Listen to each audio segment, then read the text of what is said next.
Welcome to Life Group Leadership. The 70-30 rule will make you a great leader. Being nervous is natural. This video is for leading your first group. So leading your first group, number one, being nervous is natural. If you weren't nervous, you probably wouldn't be normal. As long as I've been speaking or preparing material, there's always an excitement and a little anxiety.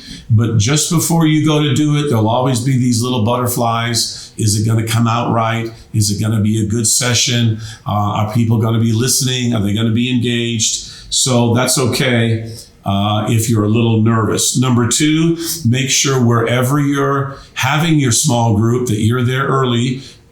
Prepare the cleanliness of the room. Make sure there's no trash overflowing. Make sure there's no smells in the room. Make sure there's a chair for everyone. Make sure there's a place for people to sit. Do not assign seats. Let people sit wherever they're comfortable. Small bottles of water is okay. You don't need to make coffee, tea. You don't need to go to any great thing, especially if it's in your living room. You don't want people drinking colored soda or coffee in your living room. So small bottles of water and a very limited snack, if any, during your small group session. The third thing is use the first 5 minutes for fellowship and for people to get their name tag on so everyone knows each other's name, especially if it's a large group. Make sure you use name tags. Use the first 5 minutes for fellowship and for people to get relaxed, and then stay on time. After 5 minutes, say, okay, we got to start the meeting, and then try to end just before the hour and leave the last 5 minutes for saying goodbye and thank you and getting things set back up again. The fourth thing I want to share with you is clarity brings comfort. When people know where they're going, when they know what's going to happen, it causes them to relax. And that's what you want people to do, is not to be nervous, but to relax, because they know what the lesson's about. They know the points they're going to be discussing, or maybe they've heard the scriptures in a text from you before the meeting happened. So they're kind of prepared to discuss and answer questions. Clarity creates comfort.